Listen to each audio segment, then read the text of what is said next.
Okay, so I'm going to start this off with a lyric. And the lyric says,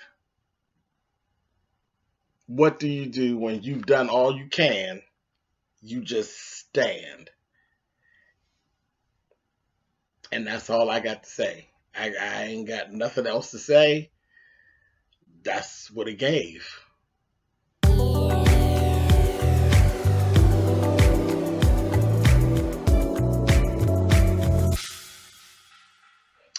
Hey guys, thanks so much for clicking on the video. This is my review for Greenleaf. This is season 4, episode 10.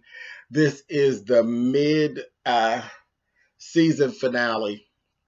The show is gone until I believe January. And when I tell you literally the last 5 minutes of the show literally shook me to my core. I was trying to do something else. I had something else I was trying to do. I wasn't even trying to do this review right now. I said I'll just do it in the morning, but I couldn't even do that because I couldn't get done with what I was doing because it was just on me of everything that was going on, and I just had to get it up, get it out, and get it up here and talk about it. So here y'all gonna get it earlier than what you would normally. But it was a lot last 5 minutes. Well, it was a lot going on, period. It was very, very good. But that last 5 minutes to my core. I literally was laying on the bed and I ended up like looking around me. Listen, we're gonna talk about it. Okay. So starting off, right where we left off last week, AJ is standing at the doors. Grace announces that she is stepping down from her position as the head pastor. She comes down. She gets AJ. They walk out.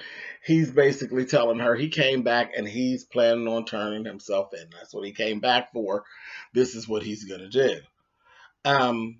All at that time, next thing you know, basically the whole congregation is leaving. Like they're walking out. I said, wait a minute. So Grace denounces her position, and the church got up and rolled. Like they wasn't trying to hear nobody else. They left. So I was like, that's kind of telling about the black church with now this full on white organization pretty much, and all these black folks, they like, child, we out of here. And they left. So I was like, well, that's interesting. But they didn't even focus on it. They moved on. Then there's a meeting with Bob, Judy, and Phil in Bob's office. Bob is pissed. He is so pissed off. He ripped Judy a new one and told her basically, this is all your fault. She said, this is not my fault. He's like, I want what I want. I want my majority going my way. I want what I want. And she's like, this is not my fault. He said, do I have what I'm supposed to have? Then it is your fault. It's your fault. And she's like, well, I'm going to get, he said, no, you're going back to Phoenix tonight. You're out of here. Absolutely useless. She blurts out about Charity, about him being in love with Charity, about the singing woman. And Judy gets up and walks out. Bob then goes in on Phil and tells him, I'm still not over you hurting Judy. And basically tells him that it's his fault that Judy's marriage did not work. And that he knows that she still is pining for him. And he says, well, I'm sorry, but I did the best thing for myself and Judy. And then he goes on to tell him about how Charity is going to be such a benefit to them and explains about the majority ruling and Charity's now her vote and all of that. So shortly after that, you get Charity goes up. She roll in on Lady Mae. Now, see, Lady Mae has this strong, strong discernment, okay? You can fool some of the people some of the time, but you can't fool Lady Mae none of the time, Charity. Okay, she rolled up in there and she just, Mama, I wanted you to know that I didn't have anything to do with this stuff with Phil and Gigi and none of that. I didn't have anything to do with it. She says, so you came in here to lie to me in my face? I said, oh, girl, you can fool some of the people some of the time, but you can't fool your mama none of the time. You came in here to lie to my face.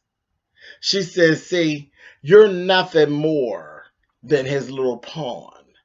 And what you don't understand, Charity, is that you are my life.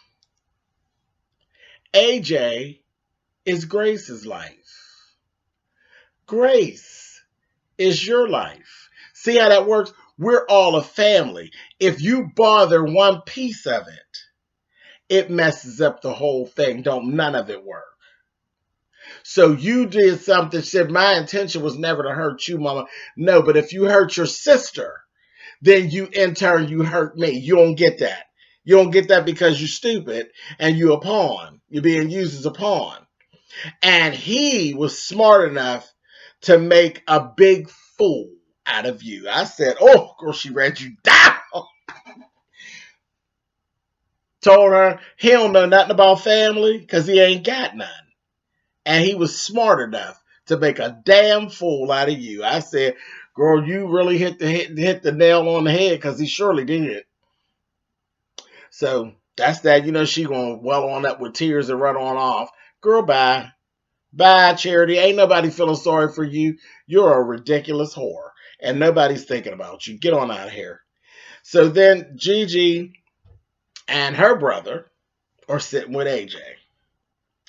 And they're discussing it, says, they'll probably give him like 10 years.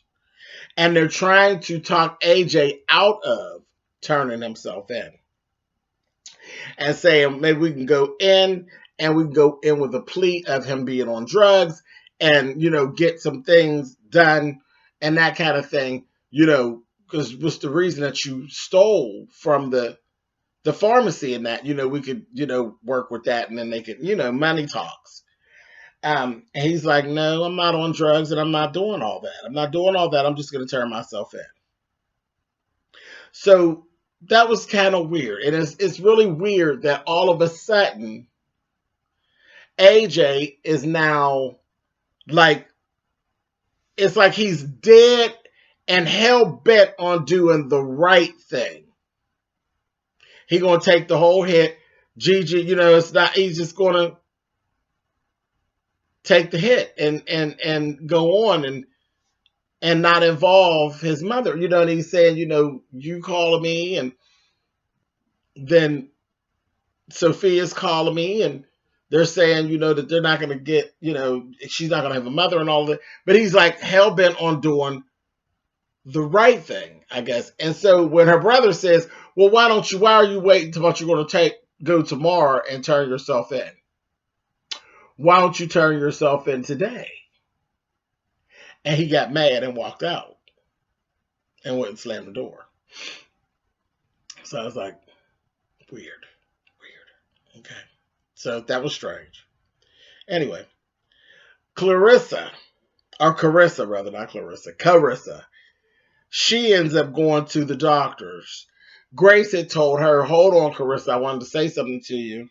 She said, I'm on my way to urgent care. And she says, I want to say something to you. I'm not going to be able, she said, I'm sorry, but right now, I'm not going to be able to buy you and Jacob out. I'm not going to be able to do it right now with everything that's going on. Oh, I don't care, Gigi. I got to go to urgent care. She's like, well, wait a minute. Is everything okay?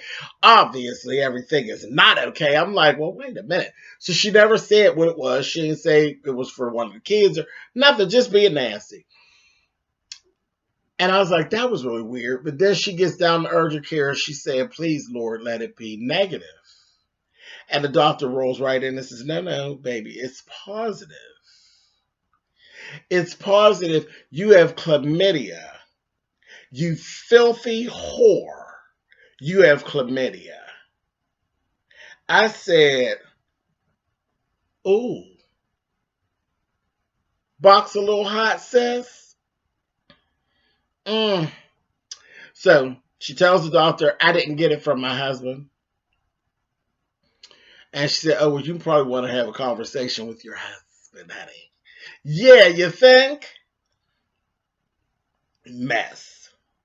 And I don't feel bad for her either, because I done told you.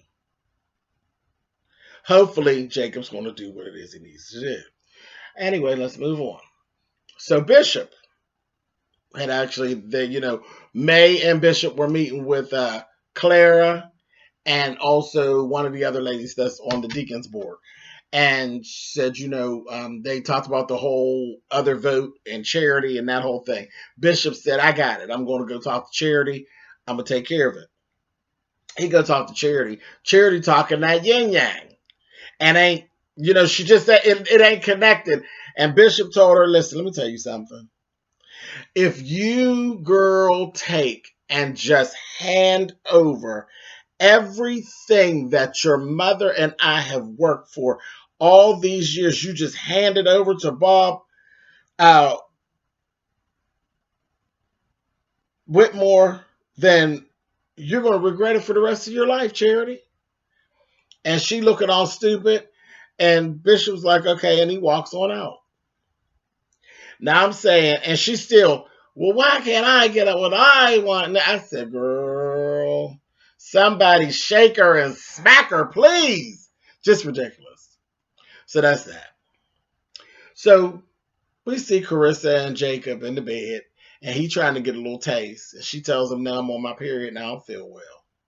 And then the next day, she ends up telling him, he's asking her about some cranberry juice pills. There's some pills with cranberry in them. And she says, no, you don't need that. And he says, well, what do you mean? She says, you don't have a bladder infection. He's like, what? He said, you don't have a bladder infection. And then she tells him, I have chlamydia.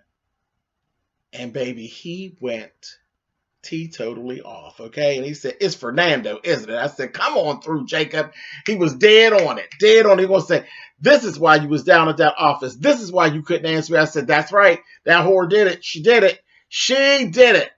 He told her, get out. You've been wanting to get out of this house. Well, that right there, my dear, is your ticket. Get out. Took her shoe and her purse and whatever else was laying on that bed and threw it in the middle of the floor and told her, get out. I said, oh, she going to say, oh, now wait a minute. So you think you're big man on campus? You're going to throw me out of your mama's house? I'm not going nowhere. He told her, really? Good. Get yourself a lawyer, because this right here, this is done. We are finished. I said, oh, time to go, sister. I told you was going to lose your man with this bull crap, didn't I? He was pissed. And then she's talking about, he said, so that's what's it. You was sneaking around in some low budget, sleazy little hotels with Fernando. She gonna say, so you're gonna come for me sneaking around and me cheating? You want to leave me for cheating? He told her, girl, you better get out of here, honey. You better get on out of here. He walks off. She gets on the phone and calls Fernando. She goes over and sees Fernando. Gets there, he tell her, I got some news. Something about the will. Something about the will and the original will, and there looked like there was some foul play there where it looks as though the bishop did something kind of shifty. And then shortly after, like he did something, and the way the will was written up, the person who actually owned the house, if they were to die, something would happen. And shortly after that time that the will was done up, the person ended up dying in it was some type of weird random break-in or something, and they got killed. And then they actually ended up with the house. So it looks a little a little lopsided. So he gives her the paperwork. And she's like, okay, whatever. And then he said, well, what was your news? And she tells him, she gets down in his ear, honey. He ready to get a little taste off of her because you did something good. Because that's her whole thing is like, oh, they don't have to die now. Now we can put Bishop in jail, and that'll forfeit him and May. They go to jail, and then I'll be owning the house anyway. Because we'll go to the next of kin or whatever. Whatever. I don't know. Just a mess. A whole mess. But she leaned down there in Fernando's ear and tells him, you gave me chlamydia. And baby, when I tell you, she lamb the stew out of him. She gave him, she bashed him deep, smacked his face so hard at him. He was sitting up there looking all sharp. I said, go on, dirty dick. Anyway, so that was that. So then we see Grace and AJ standing out on the little pier. And they're talking. And she's saying, AJ,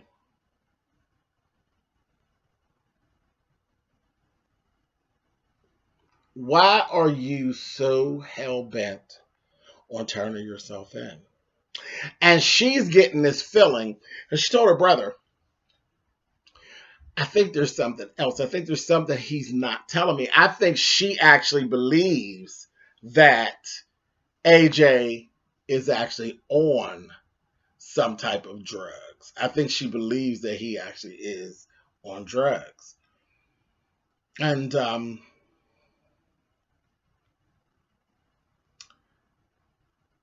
she goes through all that, and he tells her it's just like life. Why? You don't get to know why. It just is what it is. And he wipes her tear and he walks away. And that's the last we see of AJ. So I'm thinking AJ must have gone then to turn himself in from that point. So that's that. Then we actually see May get a call from Bob Whitmore to come down to the church. And she said, I'm going to go talk to Bob. And Bishop's like, you want me to go? She's like, no, I'm just going to go. She goes down there.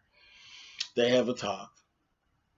And it's this whole thing about this white church and this black congregation and all of this, and you need a black face. So he's basically offering Gigi's role to May. And May jumps on in. Yeah, okay. She comes back, and then she ends up talking to Bishop. And Bishop reads her, he read the dog crap out of her. Told her, your cockeyed ambition is making you act crazy. This is not, and she's like, this is our only way of getting to church. He's like, that is not. That ain't it. You're going to be right wrapped up in business with this snake. It's not, no. You just so want to get in that pulpit. He walked away from her. After she told him, I already said yes, James. He walked away from her. I was like, oh my gosh. So that was that.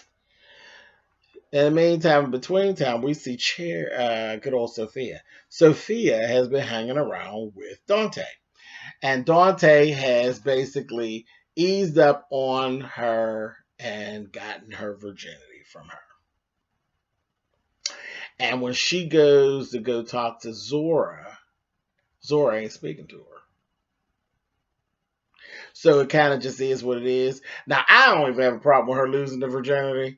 I don't have a problem with it being with Dante. I actually wanted Sophia to be with Dante. I think it's a little too soon for her to have lost her virginity to him, but it is what it is. Hot folks, hot folks. Young folks get hot and then things happen. So it was what it was. I mean, she's old enough to make a decision. Hopefully she was safe. So she did that. But now the consequences of it, Dante, Nikki, first of all, you and Nikki ain't going to be good. And then you and Zora not going to be good because Zora wanted him herself. And, it's all about Zora. So, there's always, you're going to pay on the front end or you're going to pay on the back end. So that's that. Girl, you're probably doing yourself a favor because your cousin ain't nothing. She ain't that nice. But anyway, you family's family, but girl, your cousin ain't that nice. Anyway, selfish heifer and a whore like her mother. Anyway, so that all went down.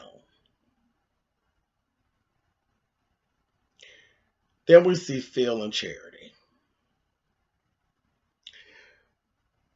Phil's trying to get a little taste from Charity. She's like, oh no, I'm going home.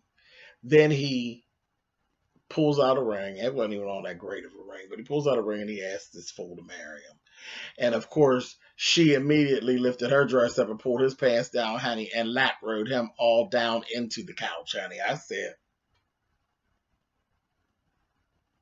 y'all remember she had all these insecurities about her scar, cesarean scar, and all that. I guess she ain't worried about that no more, baby, because she unzipped his pants, baby, and rode him all down into the couch. I said, oh my. Anyway, so down there getting married. So that's that. So next thing we see is Carissa and Jacob. They have another run-in. And he says to her, did you find a place to live yet? I said, dang. She gonna say something. He said, there's a Motel 6 that you could get into or whatever. She says, first of all, I'm not going nowhere, and you're not gonna talk to me like that no more. She says, cause see, I got some paperwork right here, and I ain't never going nowhere. I'm staying put. And if you talk to me like that again, maybe I'll go and have Bishop thrown in jail. How about that? He's like, what? She throws the papers up at him and says, looks like your dad had the previous owners killed and he'd be thrown in jail. I said, oh girl, you're doing too much. Miss Carissa, you gonna come up somewhere stinking. Keep it up. So she got a whole little thing going on. So a little bit after that, May is downstairs and Phil shows up at the front door. No, well, wait a minute. Let's go back. Bob and Phil have a conversation. And Phil comes in and he's like, I found some a gym and some mess and whatever. And the person said, well, if you're in control, then definitely. He said, no. But you're not going to be in control of anything. It's going to be me and May. May is going to be taking the spot and this, that, and the other. And honey, that Phil got hot as fish grease. And Bob was like, he said something to him. He said, I beg your pardon. I said, you're going to get fired now. Girl, you're fired. He said, I've given you 20 years. 20 years I've given nothing, but I gave you everything, all of me for 20 years. And what is it that you want me to do to change your mind? What is it that you want me to do? Hey, and that Bob was sitting up there looking like an old Cheshire cat. I said, something wrong. So next thing you know, we see Phil coming through the door. And he says that he's here to see May. And Zora's there. Zora overhears it. He tells May, the little deal that Bob had told him, I found out that you probably went a little further than what you said you did with Gigi. I don't know about all that. But he went on and did all that. So he comes up in there. And May's like, he says, the little deal that you and Bob made, not going to work. Now, May already got her chest poked out because she figured she done won. She don't know she ain't won. Honey, she's like, yeah, that little stuff you did with Gigi, And he told her, well, that little arrangement that you have with Bob, that's null and void. And Bob will be calling you. And she's like, oh, yeah, I'm not listening to nothing you say. I need to talk to Bob. And he said, well, the whole thing is that the church is going to be demolished in the next week. So the things that you have there, you may want to come and get it. So that's when Zora was like, what? What are you talking about? And May's like, what? I'll just wait to talk to Bob. And then the phone rings. He said, that's probably Bob right there. Sure enough, it's Bob. Sure enough, they say they're doing a demolition on the church altogether. So there ain't going to be no church. They just basically have turned it into like a plaza. They're turning it into a plaza. There ain't even going to be no church. I said, oh my gosh, this was what this was all about. I said, Lord have mercy. Okay. So that's interesting. So then Charity comes down, and Charity is sitting up there looking all goofy, and she's like, oh, so you came to talk to Mama? He's like, yeah, I came to talk to your mother. We spoke and everything. And Charity said, oh, did you came to talk to her about her permission and her blessing? It's like, her blessing on what? And she gonna say, on this, Mama, and I ain't taking it off ever. And honey, he's like, yeah, we need to talk. I was like, oh. And they went on upstairs. He looking at her like, whatever, whatever. They go on upstairs. Honey, May is about to throw up. Okay, you can see it. Zora's like, Grandma, I'm sorry. She ready to throw up. She goes up there. She's talking to him. And he basically tells her, there's not going to be a marriage, Charity. Not between you and I. I'm going to be marrying Judy. And she said, well, what about last night? He's like, I know. I'm really sorry. But I'm going to be marrying Judy. Baby, she got hot as fish grease. She told him, get out. Get out. I said,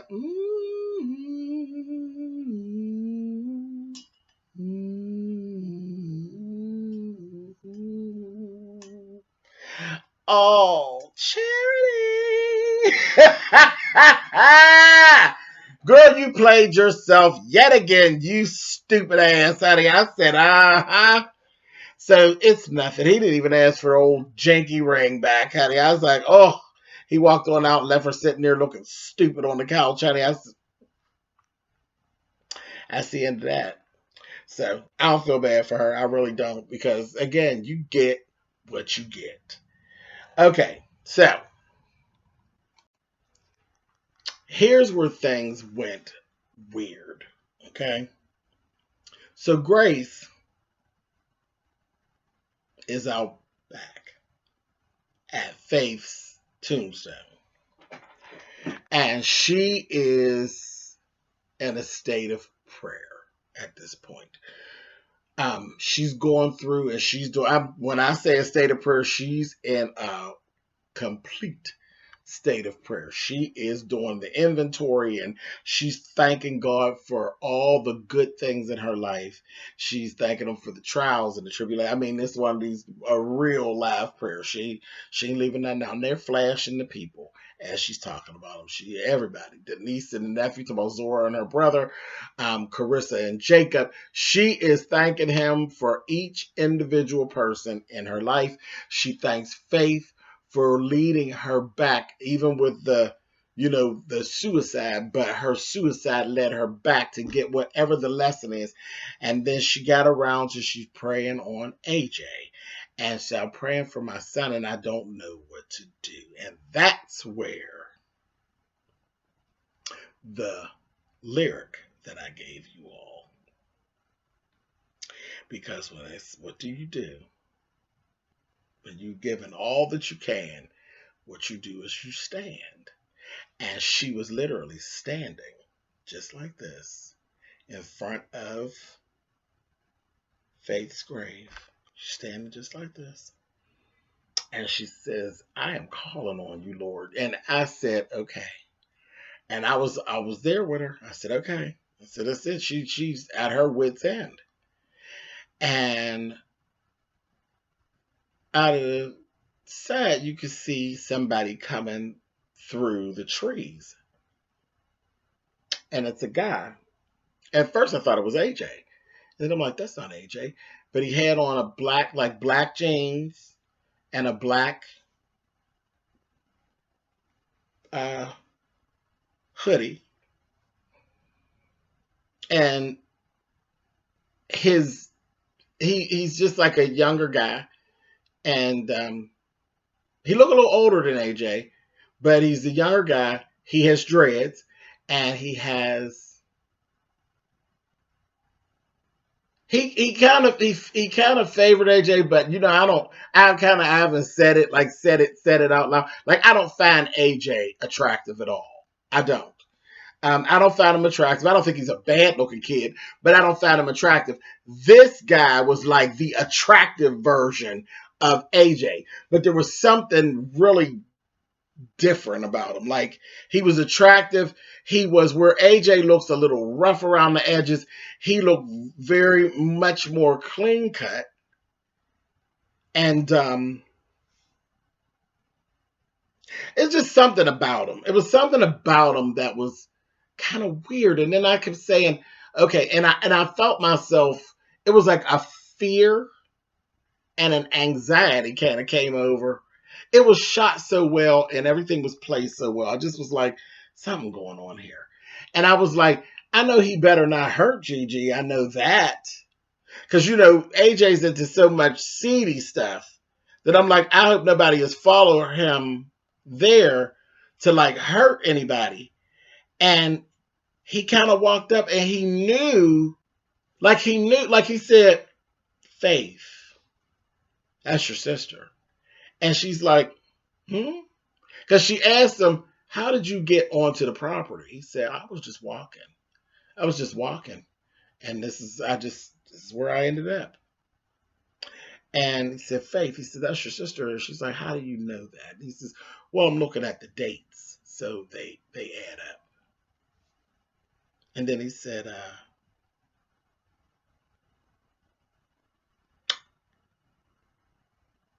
he was just talking to her. And then he said, everything has an expiration date. He said, I beg your pardon? He said, he looked at the tombstone again. He looked at her and he said, everything has an expiration date.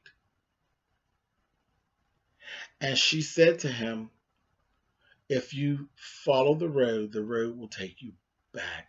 That road will take you back to the main road.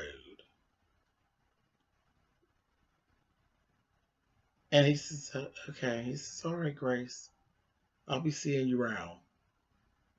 And she just looked at him.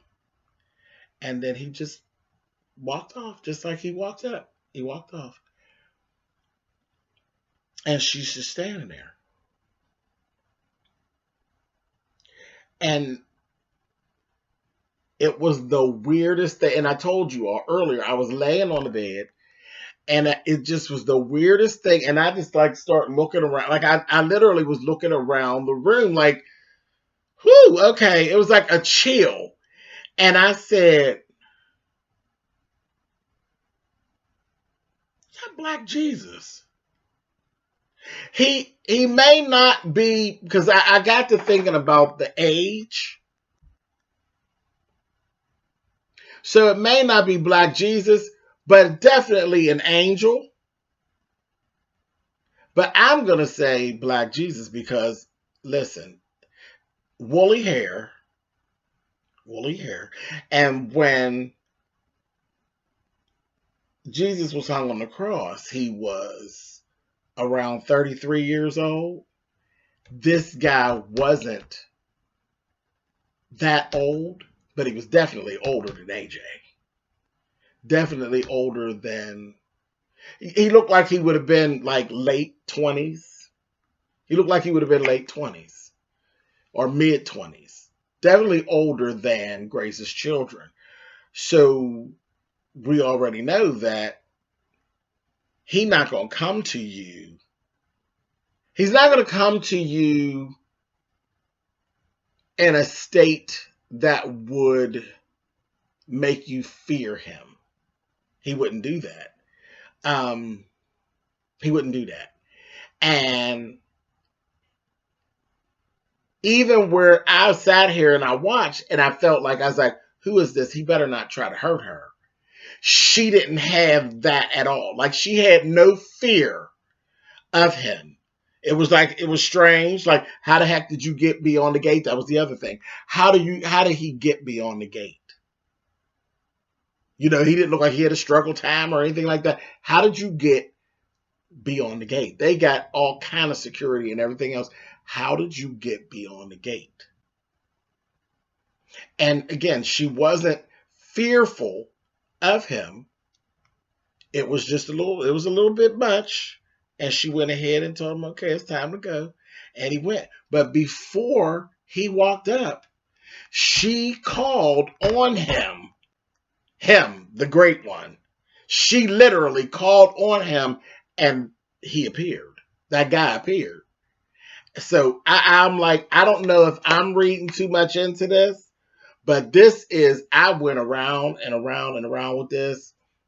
And like I said, it was weighing on me. I couldn't even finish what I was doing. I had to stop and go ahead and do this review because that's what I got. That's what I got. That's what I got. And again, it was a peaceful interaction. It was an odd interaction. It was completely out of the ordinary, a little bit supernatural. Because you ain't got no business. Ain't no way you got beyond this gate and all of this.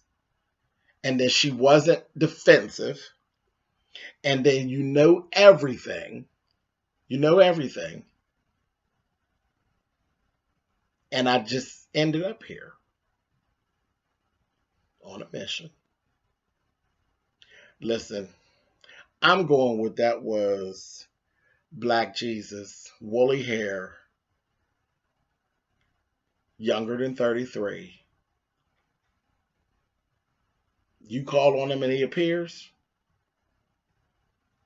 And it just wasn't wind or a song, or it was an actual whole person that just walked up on you and gave you a real good bit of advice.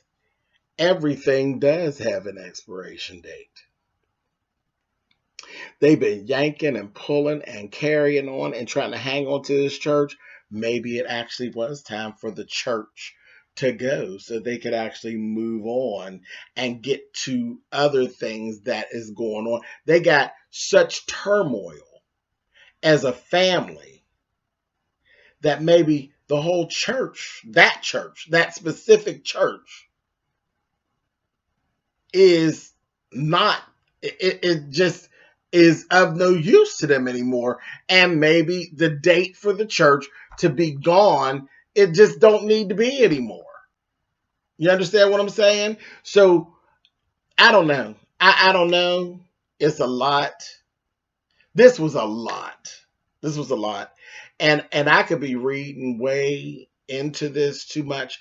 I don't know, but for some reason I don't think I am. And I think it was brilliant. I think it was brilliant. Dealing with what we're dealing with, she can go supernatural if she wants to with the writing at any time. Anytime you're talking about the divine one, you can do whatever you want to do. There are no rules when it comes to the divine one and how he reaches his people. So listen, I think it was brilliant. Done at a brilliant time, and we will definitely be talking about it until January, trying to figure out what really just went on here. So I'm gonna leave this here. I know I'm gonna end up watching it again because listen, them last 5 minutes, whew, it was something else. Anyway, all right, you guys, let me know what you think. Leave it in the comments. I can't wait to see what some of you all actually have to say. I could be way off. I could be. I don't think I am, though, but I could be. All right, you guys. Later.